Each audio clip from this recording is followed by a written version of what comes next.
नमस्कार दोस्तों, चैनल में आप सबका स्वागत है। आज का विषय है, क्या ये सब दुख पीड़ाएं भगवान देता है? क्या कर्मफल भगवान देता है? कर्मफल भगवान नहीं देता। कर्मफल हमारे खुद के बीज हैं जो समय आने पर फल बनते हैं। भगवान को समझते क्या है लोग? भगवान इतना निर्दयी, इतना जालिम है कि लोग मर रहे हैं, बम फूट रहे हैं, छोटे छोटे बच्चे मर रहे हैं, पैरों तले लाखों कीड़ियाँ कुचली जा रही हैं, कीड़े मकोड़े पैरों नीचे आ जाते हैं, पशु पक्षियों को काटा जा रहा है। क्या भगवान इतना जालिम है, इतना निर्दयी है? क्या कर्मफल भगवान देता है? नहीं, कर्मफल भगवान नहीं देता। भगवान तो एक अनंत शक्ति है जो जीवंत है, जो अनंत चेतना है, जो सब तरफ फैली हुई है। उसको लोग पता नहीं किस किस रूप में मान लेते हैं, अपनी अपनी समझ होती है। उसकी शक्ति से हम चलते हैं, उसकी शक्ति है तो सब कुछ है। बस फल देने वाला कौन है? फल देने वाला है काल निरंजन। काल निरंजन, अरे जो महाब्रह्मांड है, इन ब्रह्मांडों से ऊपर अनेक ब्रह्मांड हैं, फिर इस ब्रह्मांड से ऊपर महाब्रह्मांड है। प्रत्येक ब्रह्मांड का अपना मन होता है। वो काल निरंजन है, वो हमारा मन है। सूक्ष्म रूप में कहें तो हमारे चित्त में जो बातें छपी होती हैं, जो हमारे कर्म छपे होते हैं, उन्हीं के आधार पे सब कुछ पहले से ही निश्चित हो जाता है।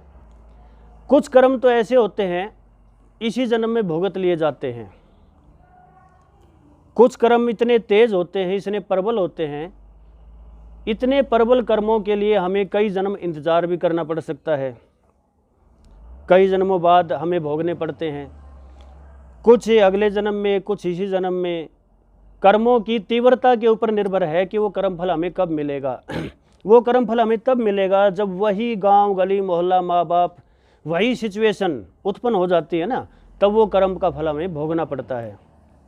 कर्मफल भोगने जरूर हैं, लेकिन उनका दुख, उनकी तीव्रता कम हो जाती है भगवत स्मरण से, गुरु की शरण में जाने से। लेकिन भोगने फिर भी पड़ते हैं। बड़े बड़े ऋषि मुनि आए, बहुत से महात्मा आए, बहुत बड़े संत आए, ज्ञानी जन आए, कोई भी कर्मों के फल से नहीं बचा, सबको भोगने पड़े।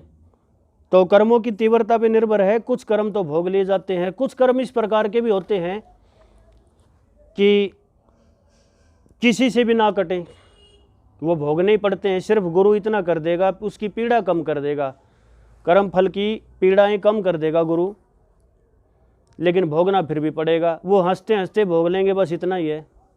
देवी देवता जो प्रबल और तीव्र कर्म होते हैं उनको नहीं काट सकते।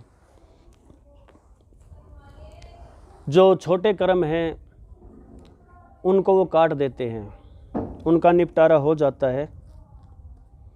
लेकिन जो तीव्र प्रबल कर्म हैं उनको देवी देवता नहीं काट सकते।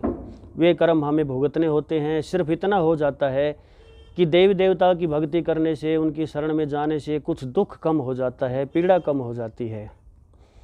और यही है कि जब हम किसी देवी देवता की भक्ति करते हैं तो फिर अंतिम समय में हमें जाना भी उन्हीं के पास पड़ता है, उन्हीं के लोक में जाना पड़ता है। देवी देवता भी कर्मों के वशीभूत हैं। देवी देवताओं को भी कर्म फल भोगने पड़ते हैं। मनुष्य अगर उनकी भक्ति करता है, उनकी पूजा करता है, तो छोटे मोटे कर्म जरूर कट जाते हैं, लेकिन प्रबल कर्मों को वो काट नहीं सकते। सिर्फ शक्ति दे देते हैं उनको सहन करने की।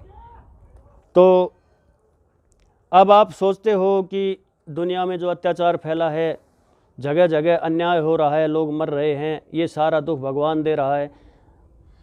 अरे जब खुश होते हो तब तो भगवान को याद नहीं करते हो। खुश होने पर तो बस मगन रहते हो, भगवान को पूछते ही नहीं हो।